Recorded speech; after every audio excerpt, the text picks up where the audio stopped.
Hola, ¿qué tal? ¿Cómo están? Me da mucho gusto que nos acompañen una vez más en un episodio.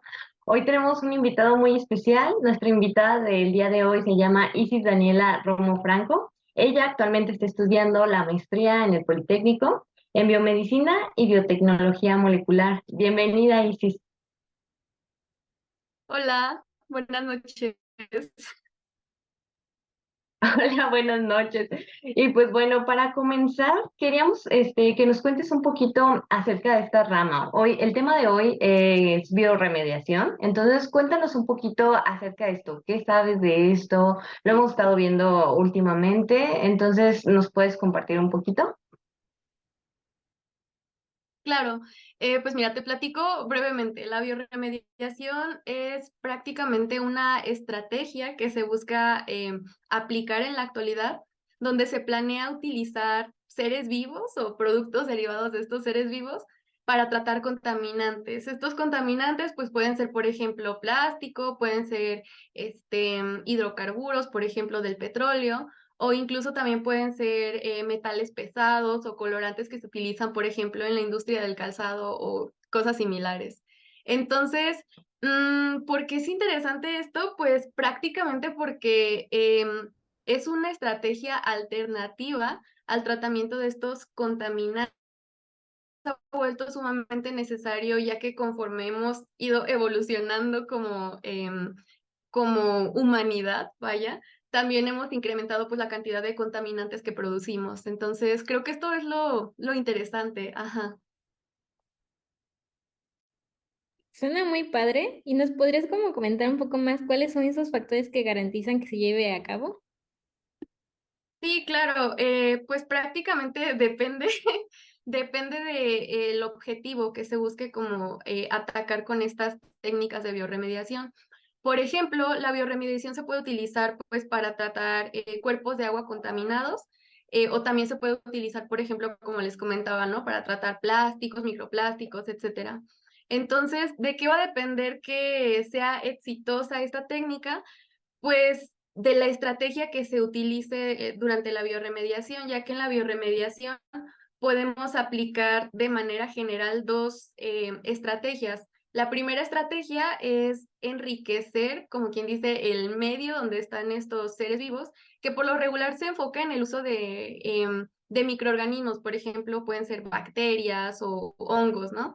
Ya que son como más sencillos, entre comillas, de mantener, pero también pueden utilizarse, por ejemplo, plantas o así. Pero, ajá, entonces, ¿qué es lo que busca esta primera estrategia? Es enriquecer el medio donde se encuentran estos microorganismos, ya sea adicionándoles nutrientes o, por ejemplo, incrementando la cantidad de estos individuos, por ejemplo, de estas bacterias en esa región, para que puedan degradar con mayor facilidad o con mayor rapidez estos contaminantes. O la otra estrategia, que es como, pues se podría decir que la que más se podría aplicar ya con estos estudios, que es la bioremediación ex situ. Es decir, en esta técnica lo que se busca es extraer todos los contaminantes. Por ejemplo, si es un suelo contaminado, pues se recolectan las muestras de este suelo contaminado y se llevan hacia una planta de tratamiento. Y en esa planta de tratamiento, ahí ya tienen todos estos microorganismos ya estudiados y etcétera. Entonces, ya ahí se puede hacer justamente el tratamiento para la degradación de estos compuestos o para la recuperación de estos contaminantes. Ok, hay algo muy interesante sobre la degradación de estos contaminantes, pero surge mucho esta duda, ¿no? ¿Es aplicable a gran escala? ¿Realmente se podría implementar, por ejemplo, en las empresas? Y porque muchas veces suena como una solución mágica, ¿no? De, ya, arregla todo el tiradero, con bioremediación, ¿no? Pero, ¿qué sabes acerca de si se puede aplicar o no? Sí, claro, pues bueno, de manera concreta, sí, sí se podría aplicar a gran escala, pero la verdad depende de muchos factores, porque lo que pasa es que cuando tú tratas con seres vivos, tienes que considerar muchos factores, por ejemplo, ambientales, ¿no? Considerar, por ejemplo, las condiciones de humedad a las cuales están creciendo, el pH al cual pueden pues crecer también, o por ejemplo también considerar la temperatura, los rangos de temperatura que permiten su crecimiento, entre otras cosas. Entonces, llevar a cabo estos proyectos, porque realmente seres vivos tienes que considerar que estos seres vivos pues estos seres vivos se adaptan, generan otros desechos, entre otras cosas. Entonces, sí se puede aplicar a gran escala. De hecho, actualmente se utilizan la técnica de biorremediación in situ, es decir, tratar el lugar contaminado justamente ahí mismo, por ejemplo, en los derrames de petróleo. ¿Y qué es lo que se hace? Se busca estimular estas bacterias que pueden degradar el petróleo, agregándoles pues nutrientes, agregándoles, por ejemplo, fertilizantes que contengan nitrógeno para estimular que estas bacterias crezcan. Entonces, como les comentaba, depende de varios factores. Depende del tipo de contaminante, del ser vivo que se utilice para la biorremediación, si es una bacteria, si es un hongo, o si es una planta o algo por el estilo. Y, y yo creo que lo padre de todo esto es que, a pesar de que es complejo, también tiene muchos beneficios. Por ejemplo, el principal beneficio pues es el costo, ya que en el momento en el que tú utilizas seres vivos, pues de cierta manera a ellos les está beneficiando, les puede llegar a beneficiar como este tipo de degradación de los contaminantes. Entonces tú no vas a tener que estar invirtiendo, por ejemplo, en el mantenimiento de una planta de energía, en el transporte incluso de los contaminantes o cualquier otra cosa. También es más amigable con el ambiente, ya que, pues, por ejemplo, cuando se trata la biorremediación, se aplica directamente al sitio contaminado, tú estás utilizando o puedes llegar a utilizar a las bacterias que ya se encuentran en ese sitio contaminado y ya solamente como que estimularlas. Entonces, no estás afectando directamente como toda esta dinámica que ya existe en ese sitio, y por esta razón pues también es bueno, ya que pues no estás generando un impacto ambiental considerable. Y yo creo que lo ideal de estas técnicas de biorremediación es como buscar combinarlas, porque si bien es cierto que la biorremediación, como comentabas, Brenda, parece como una solución mágica, no es del todo eficiente. Hay que considerar que pues también los seres vivos llegan a un punto donde se saturan, las bacterias tienen un crecimiento exponencial, luego se llegan a un crecimiento estacionario y luego pues ya caen. Entonces hay que considerar como que estos factores de que la biorremediación no es una solución mágica. Si bien es cierto que va a ayudar a degradar o a lo mejor almacenar todos estos contaminantes, lo ideal es como combinar el tratamiento para contaminantes que existen en la actualidad para buscar cómo llegar a un equilibrio. Ajá. Suena muy interesante. Y bueno, son como, te quiero hacer dos preguntas. Una, sobre algún dato curioso que hayas descubierto, que te hayan comentado así durante el proceso de todo lo que nos contaste, que hayas aprendido. Y otra, también te quería preguntar si esto ya se aplica en alguna parte de México. Ok. La primera, respecto a un dato interesante, pues fíjate que en la licenciatura, yo pues investigando acá, buscando información sobre estos proyectos de biorremediación, busqué tal cual, no un proyecto que ya se estuviera llevando a cabo, sino un potencial proyectación. Estos hongos radiotróficos son hongos que pues prácticamente existen en condiciones con una pues alta cantidad de radiación, radiación gamma, de esta que provoca mutaciones en el ADN, etcétera. Entonces, eso es lo interesante de que estos hongos están creciendo en estos lugares contaminados con radiación, por ejemplo, en los reactores de Chernobyl, ajá, donde fue pues este accidente. Y pues están creciendo ahí, a pesar de que pues a la mayoría de los seres vivos pues nos provocaría daños en nuestro ADN y por lo tanto nos vamos a morir o lo que sea.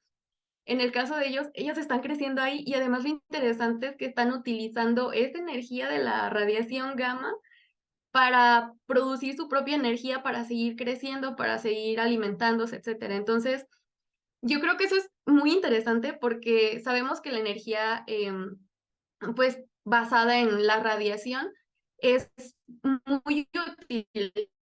Es decir, es muy atractiva porque puede llegar a ser pues económica, puede mantenerse durante mucho tiempo en la historia, ¿no? Entonces, yo creo que el hecho de identificar estos seres vivos, encontrar que siempre la vida, o entender que siempre la vida encuentra la manera de adaptarse a todas las condiciones que se le presentan, pues, ajá, entonces es muy interesante todo esto de los hongos radiotróficos y si tienen pues oportunidad por ahí podrían revisar un poco más al respecto. Ajá, y la segunda pregunta era, ¿qué? Que si ya se aplicaba en México. Ah, sí, sí, sí. Pues sí, sí, sí, la verdad, principalmente con los derrames de petróleo, es con lo que se ha enfocado más, porque pues sabemos que pues en el Golfo de México ahí hacen toda la extracción del petróleo, etcétera, ¿no? Pero también hay muchos proyectos interesantes que todavía se encuentran desarrollándose. Por ejemplo, en el desarrollo de microorganismos, en la mejora de microorganismos que sean capaces de degradar plástico. O, por ejemplo, particularmente ahí en León, Guanajuato, sabemos que hay un problema muy importante con todo esto de la contaminación por cromo como consecuencia de la industria del calzado, ¿no? Por cromo y también por otros colorantes que se les llama colorantes azoicos, que son los que se utilizan para teñir todas estas pieles, los zapatos, las bolsas, etcétera. Entonces, ¿qué es lo que se ha empezado a hacer? Pues es justamente estudiar a las bacterias que crecen en estos lugares contaminados por cromo, por los colorantes azoicos, tratar de aislarlas de esos, por ejemplo, de las muestras solo contaminadas con esos contaminantes, aislarlas y buscar la manera de, pues, mejorar su capacidad de degradación o de captura de esto quiere mucha investigación, pero ya va en proceso. Wow, sigo todavía procesando. Y hay, bueno, anterior a esa pregunta también hubo algo muy interesante sobre lo de que va a depender de qué tipo de bacterias usemos, qué tipo de microorganismos. Pero ahí, por ejemplo, si realmente vamos a necesitar muchos organismos, microorganismos, muchas bacterias o muchos hongos, para una gran cantidad de contaminación que ya se haya en un escenario, imaginario, por ejemplo, ahí podría haber la posibilidad de especies invasoras o qué estudios, se podrían o se tendrían que llevar a cabo. Ok, en ese caso, pues mira, como te comentaba, hay como dos vías para aplicar la bioremediación, ¿no? Una es in situ, que es donde tú directamente en el sitio contaminado buscas enriquecer como la capacidad de estos microorganismos o de estos seres vivos para degradar los contaminantes, o la que es ex situ, donde tú extraes los contaminantes, por ejemplo, tomas el suelo que está contaminado con X cosa, o tomas, no sé, recolectas los plásticos o cosas por el estilo, y los llevas a una planta de tratamiento donde ahí están, pues, los seres vivos encargados de. Entonces, es como primero considerar esas dos, ¿no? Cuando tú haces un tratamiento de bioremediación in situ, ahí sí es a lo mejor donde podría entrar como que esta duda, ¿no? De que a lo mejor en algún punto pueda llegar a volverse una especie invasora o algo por el estilo. ¿Qué es lo que se hace en ese caso? Pues primero tienes que considerar si vas a tratar directamente con especies nativas o cepas nativas del lugar contaminado.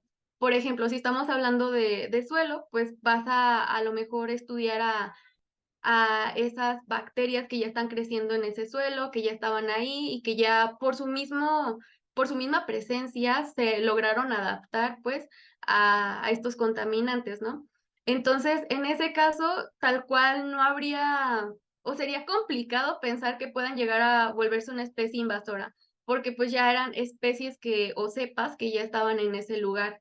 Entonces, ya tienen como una dinámica con otras bacterias, con otros hongos, con las plantas, de ahí del mismo lugar. Y de hecho, muchas de estas, por ejemplo, pues enfocándonos en bacterias, muchas de las bacterias presentes en suelos contaminados, pues también son bacterias que normalmente están presentes pues en suelos no contaminados, solamente son como bacterias que ya se han adaptado. Entonces, tal cual no hay como que ese riesgo de que se vuelvan una especie invasora.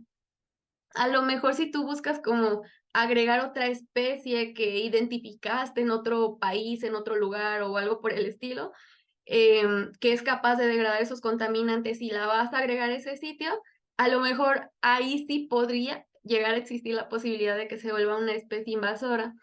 ¿Qué es lo que se tiene que hacer en ese caso? Pues igual considerar como de dónde la estás obteniendo, en este caso de la bacteria, de dónde la estás sacando y también con qué otras bacterias o cuáles eran como los otros seres vivos, por así decirlo, con los que convivía, para considerarlos en el momento de introducirlo también en tu sitio contaminado, ¿no? Eso sería como lo primero a considerar y también considerar por cuánto tiempo lo vas a dejar, porque estamos hablando de que la biorremediación es un proceso lento, pero por ejemplo, si tú vas a introducir esta especie, a lo mejor puedes decir como de, ok, voy a introducirla, pero va a ser por un tiempo limitado y después la voy a recuperar o voy a buscar la manera de eliminarla o algo por el estilo para evitar que justamente se vuelva una especie invasora. Y en el caso de la otra vía, que es la ex situ, que es donde tú tomas el material contaminado y lo llevas directamente a una planta de tratamiento ya con los seres vivos, en ese caso, pues no, prácticamente sería pues complicado, la verdad, que llegue a volverse una especie invasora porque ya lo estás haciendo en condiciones controladas en una planta. Ajá.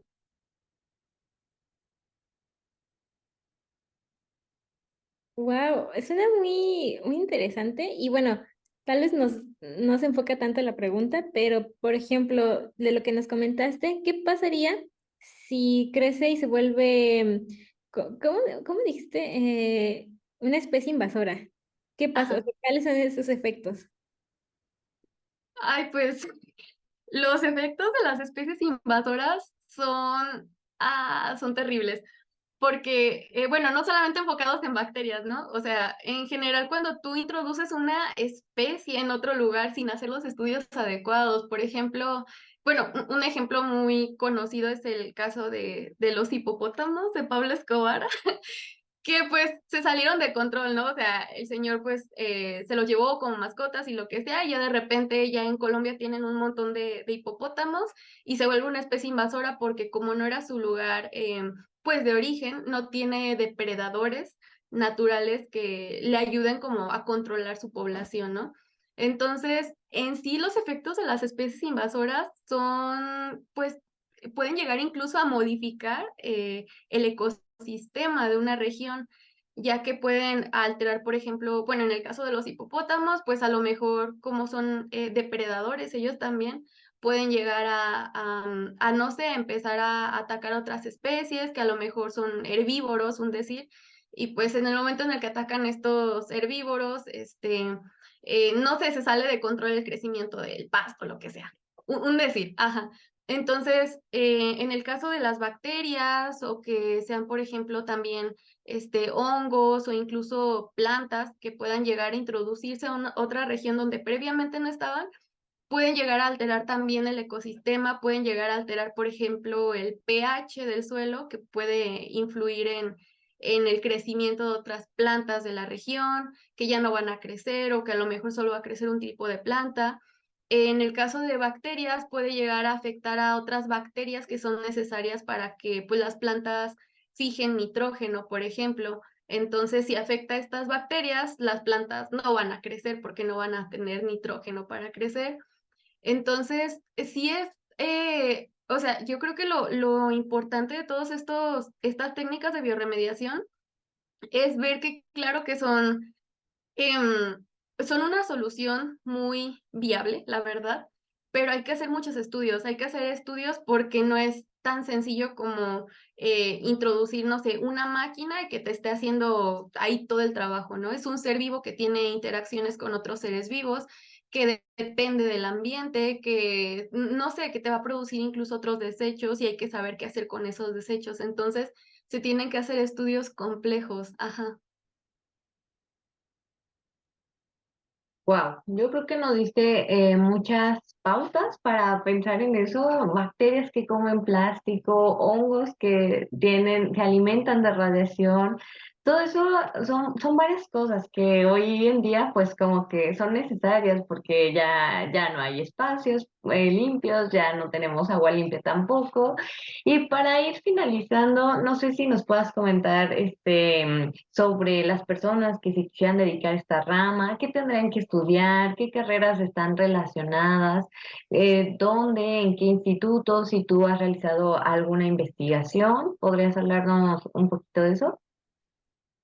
Sí, claro. Ok, pues si se quieren dedicar a esta rama, vaya, de la bioremediación, en general de la biotecnología, porque la bioremediación es una rama de la biotecnología, yo creo que pueden enfocarse por diversos caminos. Por ejemplo, pueden estudiar directamente biología, que es lo que yo estudié, y pues de ahí a lo mejor especializarse en un posgrado o algo por el estilo, ya pues enfocado a lo que es bioremediación, puede ser biología molecular, puede ser especializarse tal cual en biotecnología, no sé, incluso bioquímica, algo por el estilo.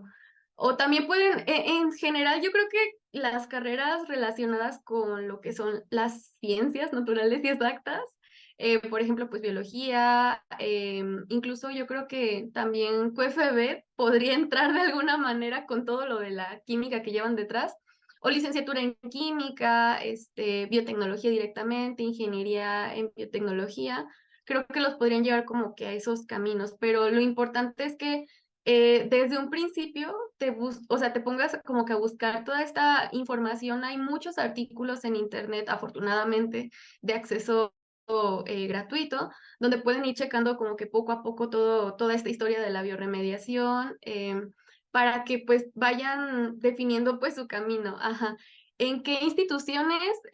Pues, por ejemplo, yo estudié en la Universidad de Guanajuato y justamente ahí se encuentra el doctor Félix Gutiérrez, que él es un investigador que justamente lleva a cabo todos estos proyectos de bioremediación enfocado al tratamiento de cromo hexavalente, de colorantes azoicos, entre otros. Entonces, pueden estudiar en la Universidad de Guanajuato. En el Politécnico, también en el Instituto Politécnico, hay muchos proyectos de bioremediación, incluso aquí mismo en la maestría de biomedicina y biotecnología molecular, también hay algunos proyectos enfocados un poco a eso. Entonces, yo creo que pues básicamente con que se enfoque a la biotecnología, ya con eso. Y hay muchas universidades que tienen como que esa apertura, la UNAM también tiene esa apertura. Ay, ¿qué otra cosa me habías preguntado? Pues en general era eso, también era sobre si habías realizado algún proyecto, también si nos pudieras regalar algún consejo para las personas que se animen a estudiar esto o que quieren saber más. Ah, sí, sí, sí. Ok, sí he participado en proyectos relacionados con la bioremediación, justamente en la universidad. Y también lo padre de hacer como que este tipo de proyectos es que no todo se queda en el laboratorio, sino que en el momento en el que participas en estos proyectos también tienes contacto con, por ejemplo, con otras instituciones, pues, no sé, del municipio, del estado o incluso pues ya a nivel nacional, que están interesadas en este tipo de proyectos. Tienes contacto también con empresas que les interesa manejar pues sus residuos, sus desechos, que pues son contaminantes, e incluso buscar la manera como que de recuperarlos. Entonces, creo que eso es lo interesante. Y pues, ay, ¿qué otra cosa? Es que se me va mucho la onda. Ay, un Un consejo, ¿no? Sí, un consejo. consejo. Ay, no, qué pena. Un consejo. Pues creo que mi consejo, más que nada, es que, pues yo creo que no hay que conformarse, no hay que conformarse con lo que ya nos han dicho previamente, ¿no? Hay gente que, pues, por ejemplo, todos estos proyectos de la bioremediación y así les parece como que mucho de fantasía o algo por el estilo, o que son aplicables solamente en el primer mundo y que los países como de Latinoamérica o así no podemos llegar a aplicar esos proyectos. Y yo creo que no, yo creo que al contrario, ¿no? Hay que ver como que todavía la manera de buscar aplicar estos proyectos justamente en nuestras ciudades, en nuestras localidades. E incluso aunque no lo podamos hacer como que directamente a gran escala a partir de una investigación en un superlaboratorio, pues podemos ir buscando la manera de apoyar poco a poco, ¿no? Por ejemplo, con prácticas sencillas como puede ser separar tu basura, ¿no? Separar lo que puedes reciclar de lo que no lo puedes reciclar, desechar correctamente, pues ciertas cosas, por ejemplo, las pilas, aparatos electrónicos, o sea, llevarlos al lugar de tratamiento adecuado, creo que es un gran paso para comenzar con estos proyectos, no solamente de biorremediación, sino en general del tratamiento de contaminantes, porque pues vivimos en un mundo ya sumamente contaminado, entonces todavía estamos a tiempo, creo yo, de hacer algo al respecto. Muchísimas gracias de verdad por todos estos consejos y también porque sí es una realidad. Creo que servirá muchísimo aplicar esto. Y bueno, ya acabamos el episodio. ¿Nos podrías regalar tus redes sociales para las personas que también que tengan más dudas o quieran pues ver tu contenido? Sí, claro, pues en Instagram, en YouTube y en TikTok, ajá, en esas tres redes sociales estoy como IIS-IDK. Y pues creo que nada más ahí, entonces cualquier cosa, ya saben, con gusto me pueden mandar mensaje o algo por el estilo y ya les comparto incluso material al respecto. Ay, pues muchísimas gracias por todo, por el conocimiento que hoy nos brindaste, un poquito de lo que tú haces, de lo que tú estudias. Y pues ahí la tienen, vayan a seguirla, por favor, para que se informen de más cosas. También, si les gustó el episodio, por favor, regálenos un like y compartan con alguien que sepa que les podría interesar el tema, ¿no? Es bueno conocer acerca de estos temas y nos vemos en el siguiente capítulo. Muchísimas gracias.